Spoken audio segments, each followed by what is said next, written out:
আসসালামু আলাইকুম প্রিয় ভাই। একজন ভাই জানালেন তিনি সিঙ্গাপুর থেকে দেশে চলে আসছেন একেবারে। তো তার ব্যাংক কার্ডটা তার এক বন্ধু বলল যে, "তুমি যে চলে যাচ্ছ, তোমার ব্যাংক কার্ডটা আমাকে দিয়ে দাও। আমি কিছুদিন ইউজ করি। পরে যখন তোমার তো লাগবেই না কার্ড, পরে তোমাকে ব্যাক দিয়ে দিব। তুমি যখন সিঙ্গাপুরে আসবে।"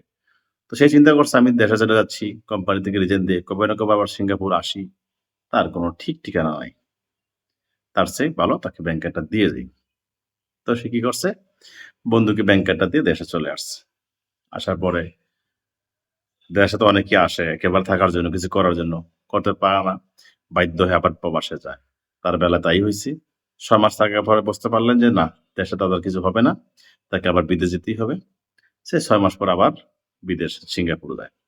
সিঙ্গাপুর যাওয়ার ৭-৮ দিন পরেই তার কাছে কোম্পানি জানায়, তোমাকে এমন থেকে পুলিশ থেকে খুঁজতেছে। তোমার ব্যাংক কার্ড দিয়ে অবৈধ লেনদেন হইছে। তোমার ব্যাংক কার্ড এই ব্যাপারে পুলিশ তোমার ইনভেস্টিগেশন করবে। তোমাকে পুলিশ স্টেশন যেতে হবে। বাধ্য হয়ে গেল, হতাশ, ভয় পেয়ে গেল।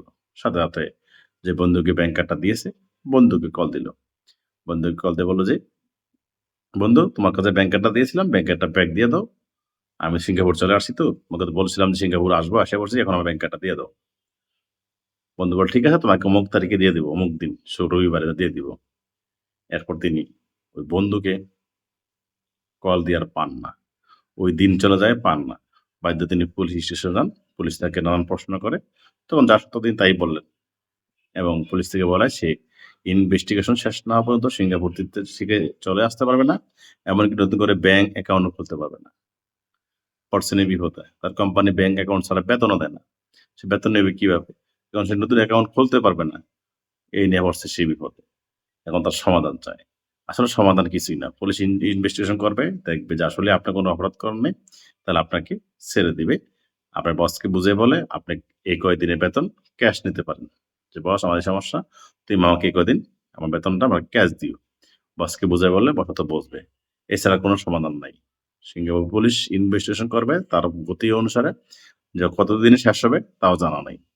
এর আগে কয়েকজনই এই ব্যাংক কার্ড নিয়ে অবৈধ লেনদেন করার কারণে তাদের বিরুদ্ধে ইনভেস্টিগেশন হয়েছে। কারোটা ১ বছর হয়ে গেছে এখনো ঝুলন্ত অবস্থা আছে। কারোটা ৬ মাস হয়ে আছে এখনো ইনভেস্টিগেশন চলতেই আছে। সময় লাগবে একটু। ওয়েট করতে হবে। আপনি তাড়া দিলে তারা করবে না। তাদের মতো তারা করবে ইনভেস্টিগেশন। আমরা ইনভেস্টিগেশন চলতেছে এর মধ্যে। আপনার গতিবিধি তারা লক্ষ্য করতেছে। যখন মনে হবে যে না আপনার গতিবিধি ঠিক আছে, তখন ডাকে আপনাকে অথবা যেইগুলো আছে এগুলো তুলে নিবে।